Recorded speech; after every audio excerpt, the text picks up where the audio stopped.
A woman is dead, shot in the head inside someone else's bathroom.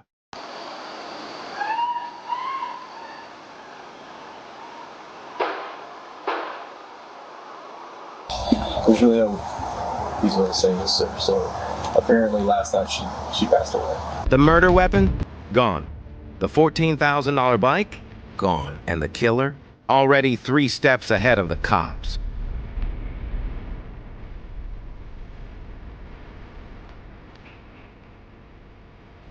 Did you kill Mel? No.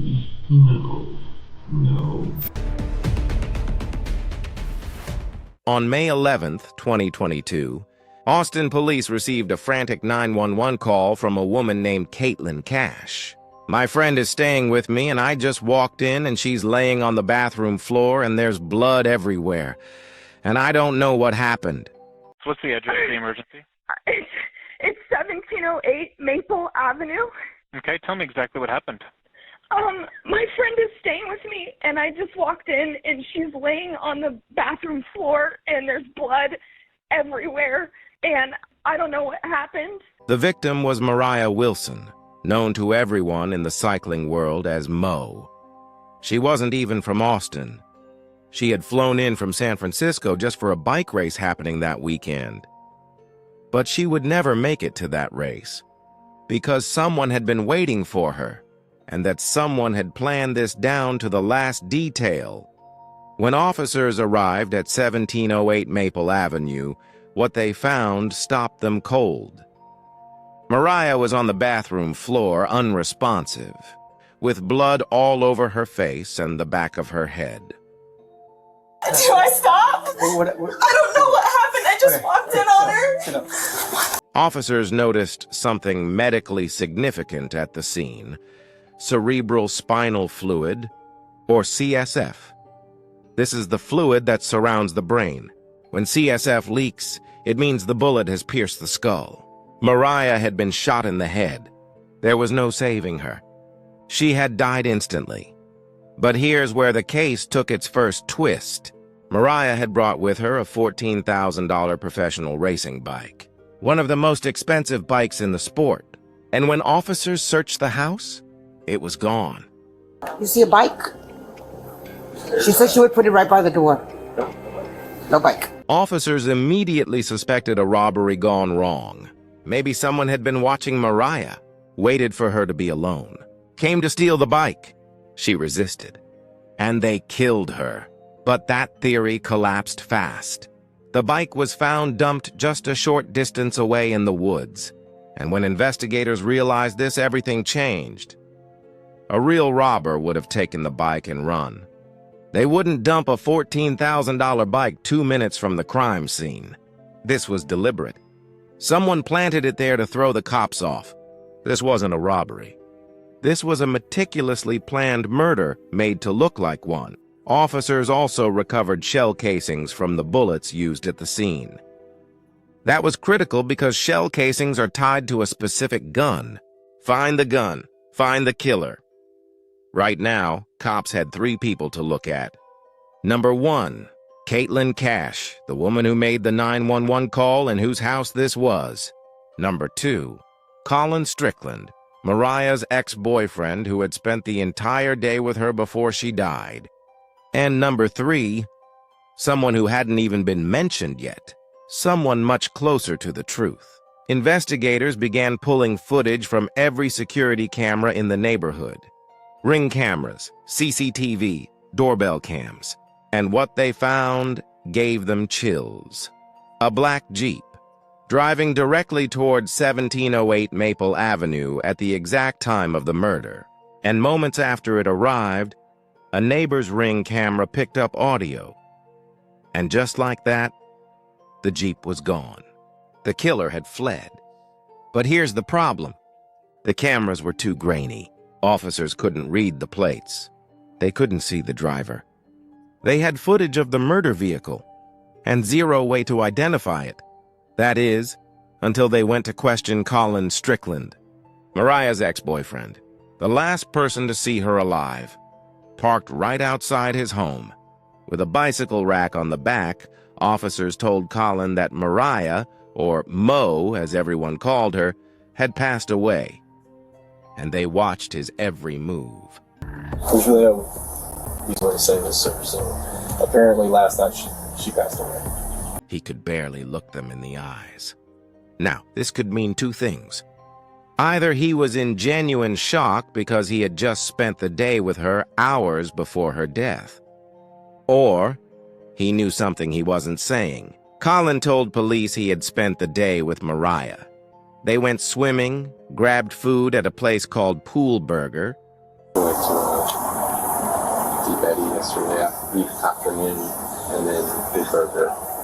And I dropped her at her, And he dropped her home at around 8:30 p.m. He then texted his girlfriend Caitlyn Armstrong as he was leaving.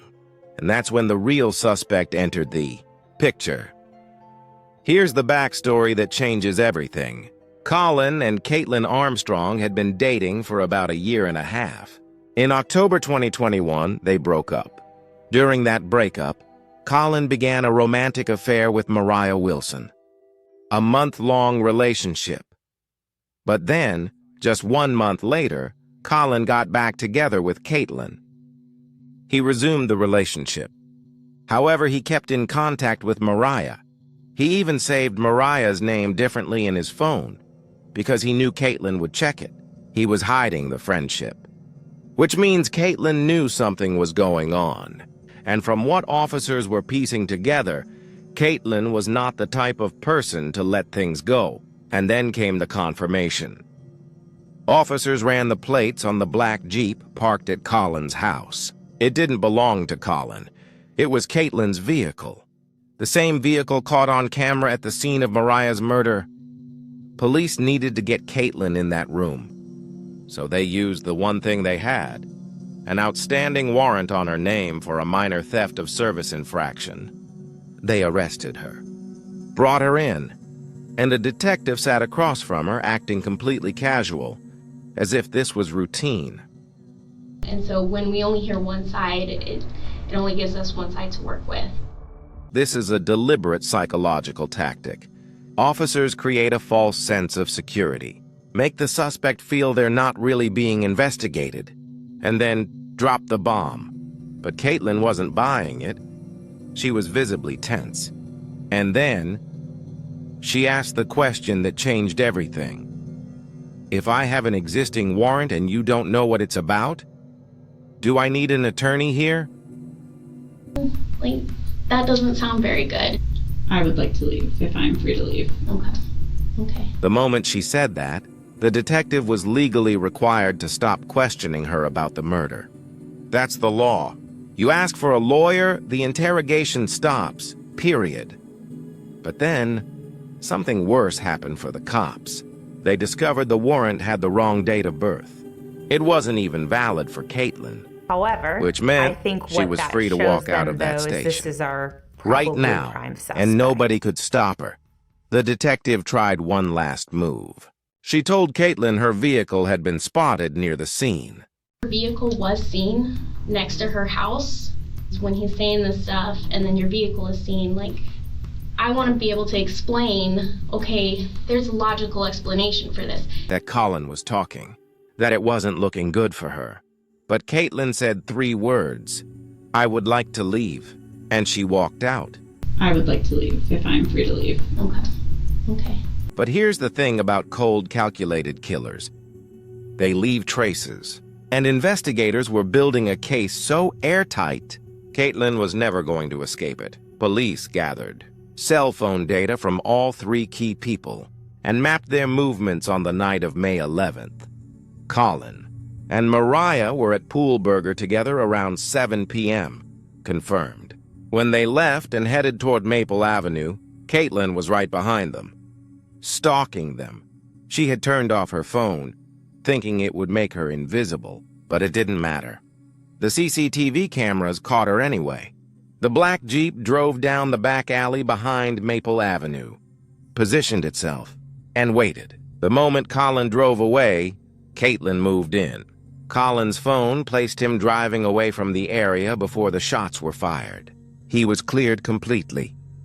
And then, the final piece. Colin had purchased a gun for Caitlin months earlier for self-defense.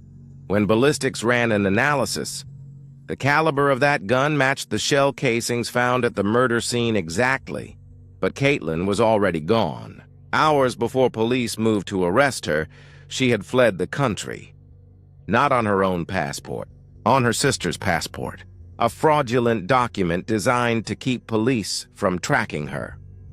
A search warrant for her Gmail revealed a one-way ticket to Costa Rica. CCTV from the airport confirmed she had boarded the plane. She was in the wind. But investigators got creative. They found evidence she was working as a yoga instructor in Santa Teresa Beach. So an officer posted an ad on social media looking for a yoga teacher in the area.